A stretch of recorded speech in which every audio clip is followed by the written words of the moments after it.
एक आईना जो दूसरी दुनिया दिखाता है। एक समय की बात है, एक धूल भरे पुराने कमरे में एक अजीब आईना था। यह चमकीला या नया नहीं था। इसका कांच थोड़ा धुंधला था और इसका लकड़ी का फ्रेम अजीब घुमावदार नक्काशी से बना था।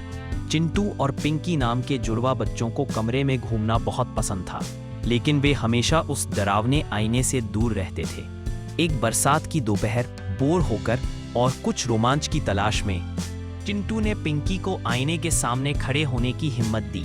पिंकी हिचकिचाई, फिर सावधानी से आईने के पास गई। जैसे ही उसने धुंधले कांच में देखा, फ्रेम पर बनी घुमावदार आकृतियां हिलती हुई दिखाई दी। अचानक आईने में दिखने वाला प्रतिबिंब टिमटिमाया और पिंकी अब अपने कमरे को नहीं देख रही थी।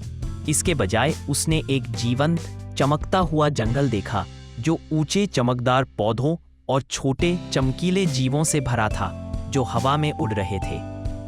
चिंटू देखो, उसने फुसफुसाते हुए कहा। उसकी आंखें आश्चर्य से चौड़ी हो गईं। चिंटू ने उसके कंधे के ऊपर से झांका। आईने में दिख रहे प्रतिबिंब में पिंकी एक झिलमिलाते हुए तालाब के किनारे खड़ी थी, जहां एक छोटा सा रोमिल प्राणी बड़ी उत्सुक आंखों से पानी पी रहा था।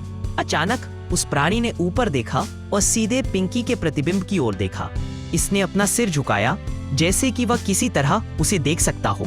पिंकी हांफ गई और उसके होठों से एक हंसी निकल गई। फिर आईने में दिखने वाला दृश्य बदलने लगा। चमकता हुआ जंगल फीका पड़ गया और उसकी जगह रस्सियों के पुलों से जुड़े तैरते हुए द्वीपों से भरा आकाश दिखाई दिया। अजीब रंगीन पंखों वाले पक्षी जैसे जीव उनके बीच उड़ रहे थे। प्रतिबिंब में पिंकी ने एक छोटी सी आकृति को एक तैरते हुए द्वीप से हाथ हिलाते हुए देखा। वह उसके जितनी ही छोटी लग रही थी, जिसके बाल चमकीले हरे रंग के थे। नमस्ते, पिंकी ने अपने प्रतिबिंब से फुसफुसाया। मानो जवाब में तैरते हुए द्वीप पर बच्चे ने फिर से हाथ हिलाया। उसके चेहरे पर एक चौड़ी दोस्ताना मुस्कान थी। अचानक प्रतिबिंब में बादल तेजी से घूमने लगे और तैरते हुए द्वीप और दूर होते दिखाई दिए। दोस्ताना बच्चे का हाथ हिलाना और अधिक आतुर हो गया। आईने के फ्रेम पर बनी घुमावदार आकृतियां तेजी से घूमने लगीं और प्रतिबिंब धुंधला हो गया। जब ये साफ हुआ तो पिंकी एक बार फिर धुंधले कांच में अपना आश्चर्यचकित चेहरा देख रही थी। चमकता हुआ जंगल और तैरते हुए द्वीप गायब हो गए थे।